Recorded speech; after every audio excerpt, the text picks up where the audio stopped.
Ugandan government saves military from power cuts. Gambian former defense minister admits guilt in the killing of alleged coupists.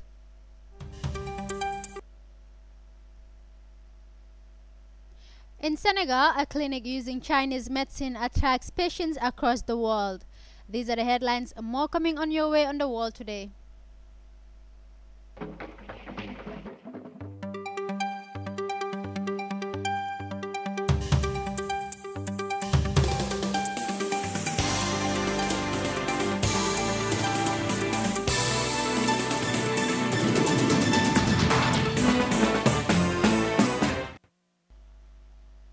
Hello viewers, you are watching the World Today News. I am Fatmata Jaju and now the news in detail. In his testimony before the Truth, Reconciliation and Reparation Commission, former member of the AFPRC junta said ex-President Yahya Jammeh had never made a decision without spiritual consultation. He said his former boss buried a ram alive to fend off threats from his fellow crew members. Amadou Kante gives us more on that. The former vice chairman of the 1994 military junta told the TRRC that the ex-president Yahya Jammeh sacrificed a ram to fend off security threats from fellow junta members Sana Savali, then vice chairman, and Sadibu Hydra, interior minister at the time. Edward Singate explained that the exiled former president instructed his guards to bury the ram alive, from which he could tell if they planned to arrest Savali and Hydra.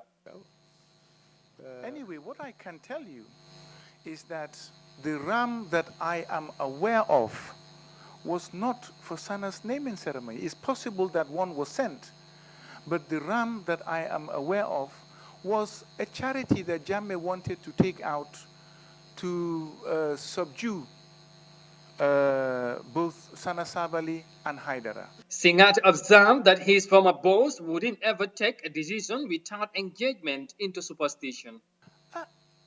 My boss is taking out a charity. What am I? He believes in this thing.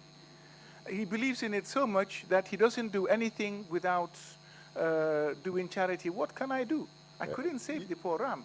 Soon after the overthrow of the PPP government, bad blood surfaced among the members of the government, leading to multiple arrests, detention, and killings by the strongmen in power. The second in command at the time had his share in the pain. When I had informed Jammeh that Sana was in his office, he told me that no, he's going to launch this coup.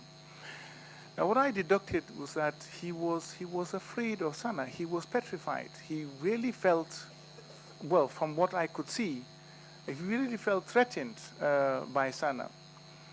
Sana Sabali was eventually imprisoned for 9 years, after which he left for exile.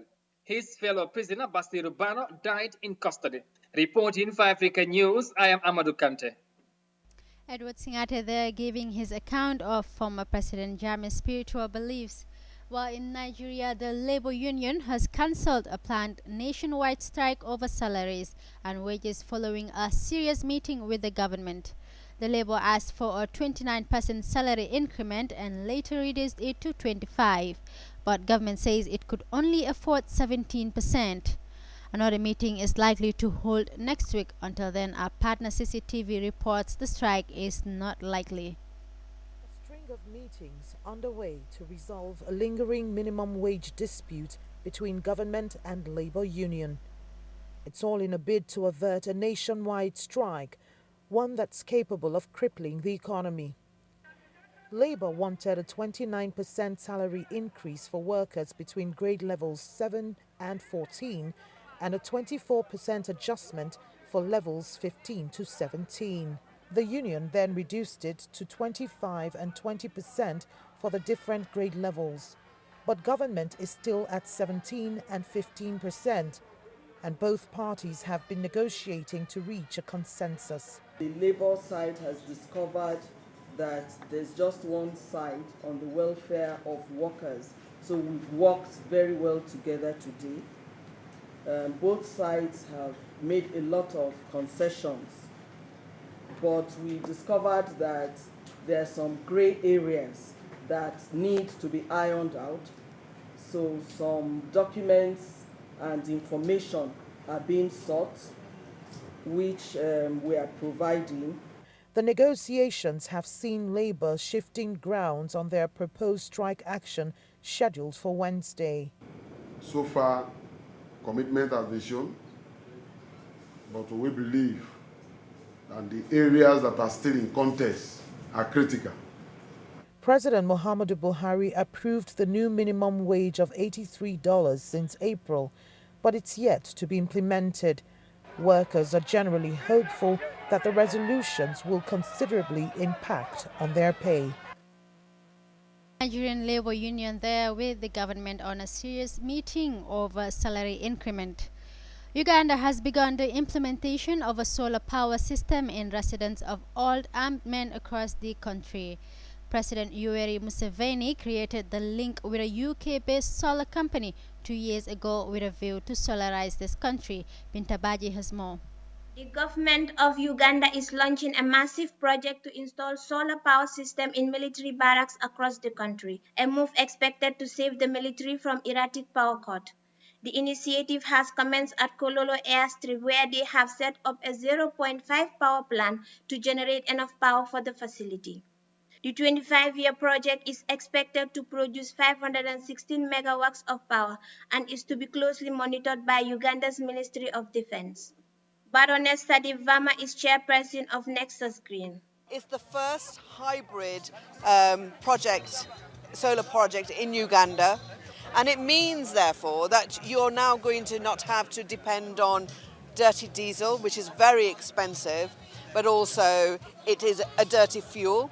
So Uganda will be leading the way in making sure that the renewable energy sector is at the heart of what Uganda's energy source is coming from. You're very lucky. You have a beautiful, perfectly positive array of sun. The UK-based solar company Nexus Green is at work to set up solar power plants in various military barracks amidst growing solar uptake levels in Uganda. Ugandan Minister of Defense and Veterans Affairs Adolf Wesin thanked the government for the initiative. Let me now express my gratitude to our Commander-in-Chief and the President, His Excellency General Yoweri Museveni, for his vision when he decided to contact Nexus Green, personally contact Nexus Green, and explore the energy cost-saving measures of harnessing solar power. David Bahati State, Minister of Finance for Planning, noted that the goal of the project is to mitigate the huge expenses in using hydroelectricity. To make a saving of roughly 120,000 US dollars per year, and it's a project for 25 years by the Ministry of Defense. So we are happy that the Ministry of Defense has looked at these cost-saving measures using green energy. The government of Uganda under President Yoweri Museveni signed MOU with Nexus Green to facilitate this project in 2017. The twinning event was witnessed by former Minister of International Development of the United Kingdom, Sadif Vama. For iAfrica TV, I am Binta Baji. The use of traditional medicine is now attracting patients from different parts of the world to medical clinics in Senegal. In a largely Chinese model, the establishment has led to the creation of gardens from where medicine is being manufactured. Our CCTV partner on that. Located in the city of Mbawa, which is about 85 kilometers from Dakar, the Tao Center uses aspects of traditional Chinese medicine to treat different illnesses. According to the founder, this facility has been operating for 7 years now. Here at the Tao Center, we treat all kinds of diseases and all kinds of conditions, including knee, lower back pains and headaches. We also care for the people who have mobility problems in their arms and feet. We are also specialized in the treatment of diseases that affect digestive organs such as food poisoning. We treat all these diseases only with traditional Chinese medicine. Currently, the clinic boasts of over 50 doctors and serves more than 60 patients each day. Some patients come from as far as Europe, the United States, and the entire West African region. I was suffering from sciatica and was undergoing treatment at another health center. Some friends told me about the Tau Center. I was very satisfied with the reception, and there are professionals who provide care. I had nerve problems, my foot hurt, and the pain was excruciating. Some friends advised me to come to the Tau Center. Since I started treatment here, I now feel far much better. This botanical garden is the source of raw materials for the processing of drugs administered to patients. All the plants we use to make our medicines come from this garden. There are at least 80 different species planted here. We also buy spices from China, Morocco, South America, and Europe. It means that our medicines are made from spices that come from different continents. I completed training in Western medicine, but found traditional Chinese medicine simple and natural. In its 7 years, this clinic has served over 190,000 patients successfully and is seeking to boost its record. As a social corporate responsibility, this clinic offers free healthcare services to children and the elderly. Chinese medicine is renowned worldwide and has formed a basis for many groundbreaking medical discoveries. Well, viewers, we now take a break and come back shortly.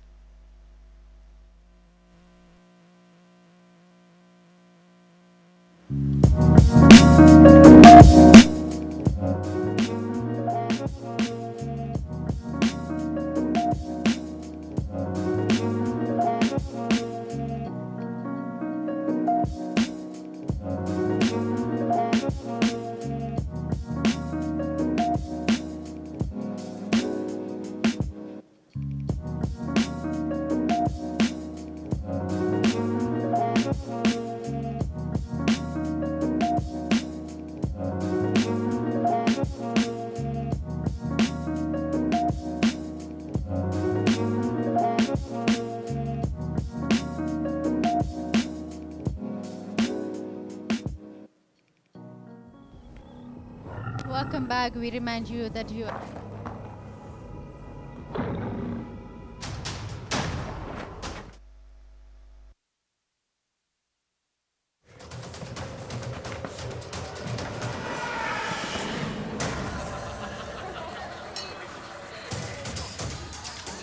Double Munich, the dark beer with a strong taste that only powerful men can tame. Reveal your inner strength.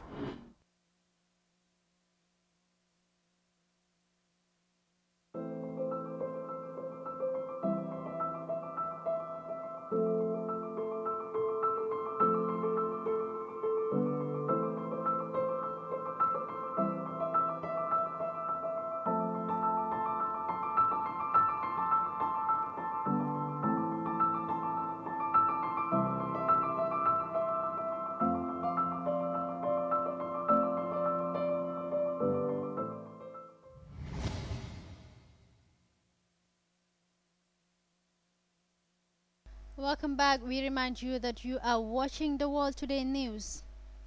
Ex-defense minister to the military junta that deposed a 30-year-old government of the First Republic of the Gambia and ushered in a 22-year-old under exiled former President Jammeh said he is guilty of killing innocent soldiers. 11 men were executed under the instruction of the AFPRC on allegation of plotting a coup against the new government that came to power by use of force in 1994. We have a report from the TRC by Ahmed. One of the key military junta members, who later became vice president of the Economic Community of West African States until last year, announced his culpability to the killing of 11 members of the army shortly after the 1994 coup d'etat. Edward Singate, before the Truth, Reconciliation and Reparation Commission, said that the announcement that the soldiers had died as a result of crossfire at the time was merely a government propaganda. Instead, he said the armed men were considered enemies, shot and buried in a mass grave from orders by the Provisional Ruling Council.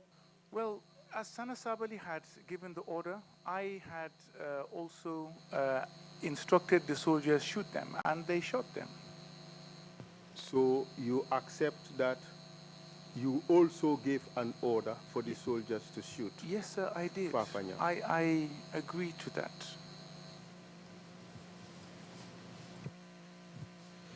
And was that order carried out?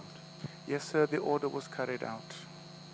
The alleged coups included late Colonel Basiru Barrow, Dot Fall, and Fafa Nyang, who were all executed in what the council called a failed November 11 coup. The former Minister of Defense described the soldiers they killed as gentlemen whose families didn't deserve the agony of losing them. He apologized for his individual and collective responsibilities. Say, definitely, I am deeply sorry for my actions, and I take full responsibility.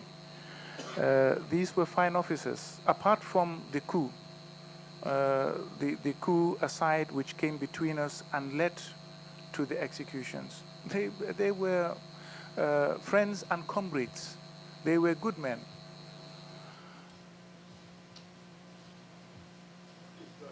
They were good men, yes.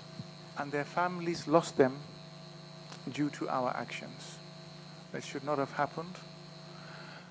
They should have been taken for trial, no matter what threat they posed. So what happened was illegal, it was wrong, and terribly unfair to the families.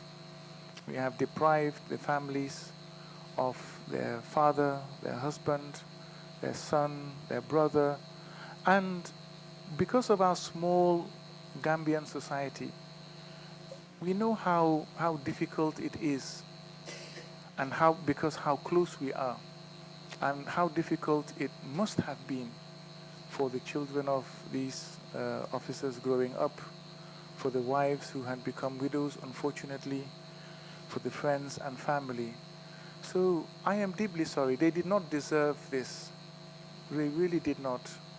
And I really do seek forgiveness and hope and pray that they can find it in their hearts to forgive. I really do hope and pray, even though they have been hurt to an extent that is inconceivable. He also appealed to Gambians not to hold any of the soldiers to whom the council gave command to kill their colleagues responsible of the crimes.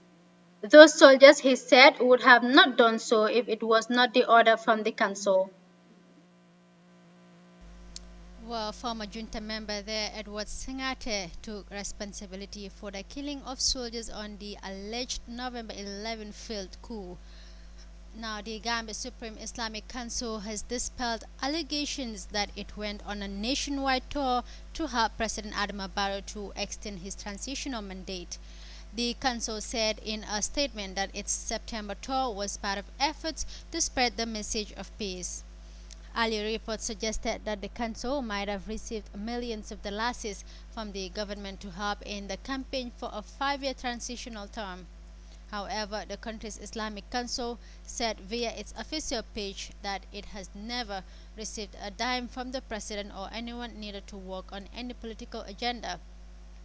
We call on the public to be aware that the council has been carrying out its activities without taking anything from the government. The Gambia government has never given a dollar to the council, it said.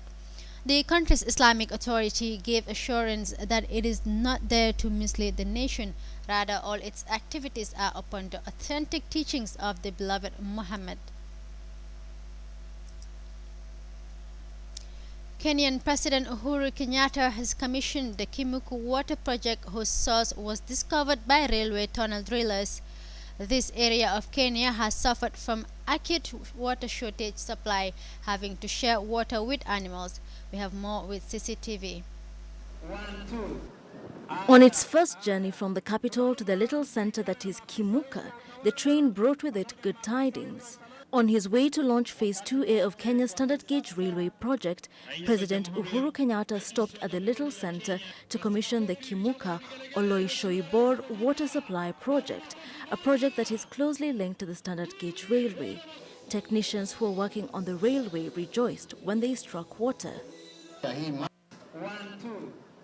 On its first journey from the capital to the little center that is Kimuka, the train brought with it good tidings.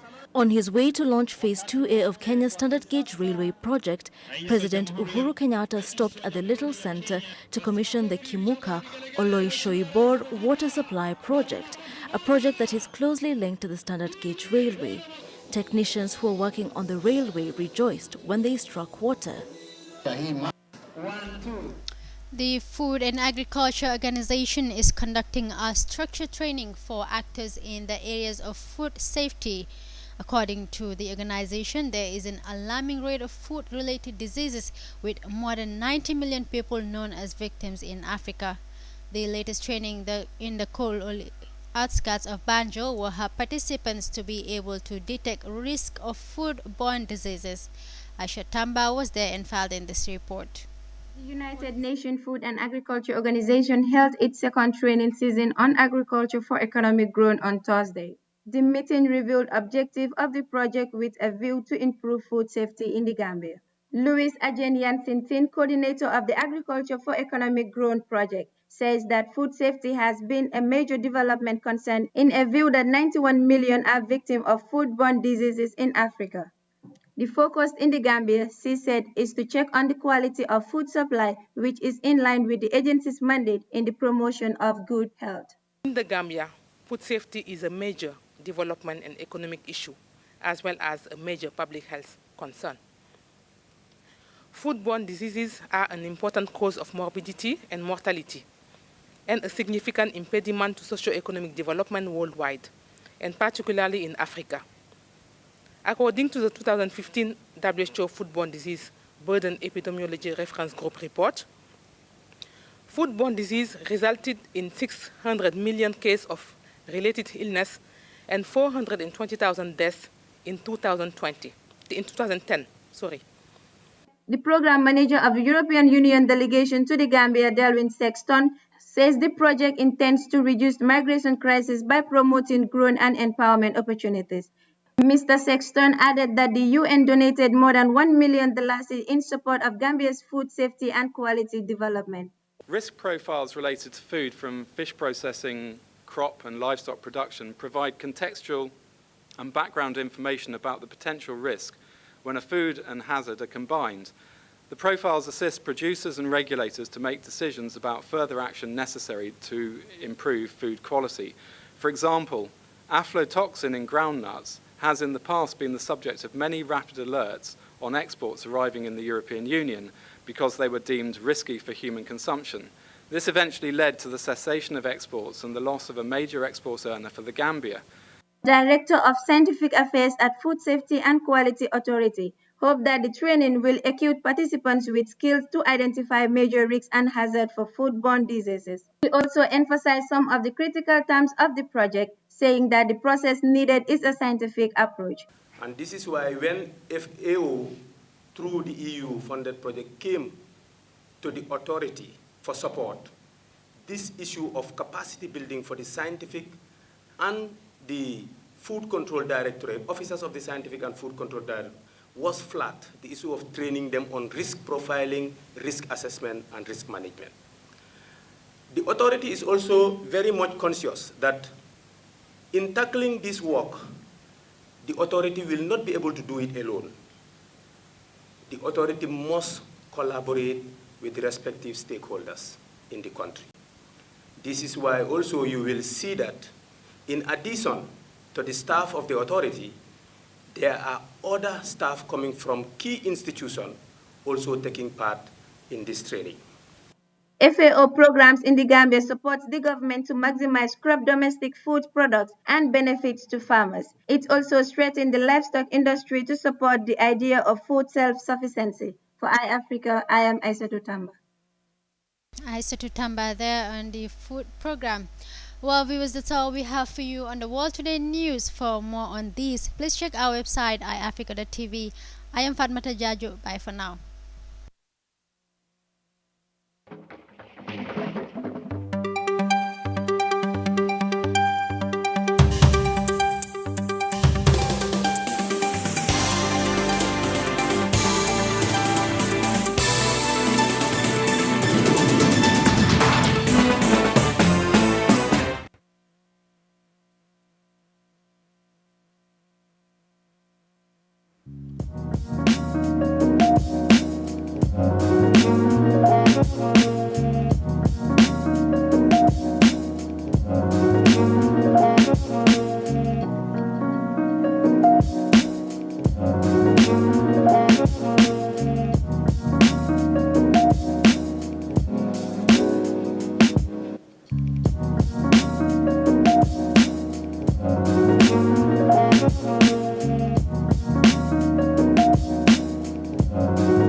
There is a strong belief that the United Democratic Party is responsible for the current political mishap in the Gambia. The party stands accused of pinning Barrow to the seat right at the beginning of his presidency. In those days, UDP members coined the phrase, "Barrow is our Barrow," in claim of total ownership of the man. In the view of terrorists, this is what exactly dictates Barrow to a permanent mandate. Having the hope that the biggest political party in the Gambia was behind him, he rejected the coalition and its social contract with Gambians. Do you share the same view or hold a counter-argument? Share your say on the issue via video or audio and send to our WhatsApp number +220 2323 213.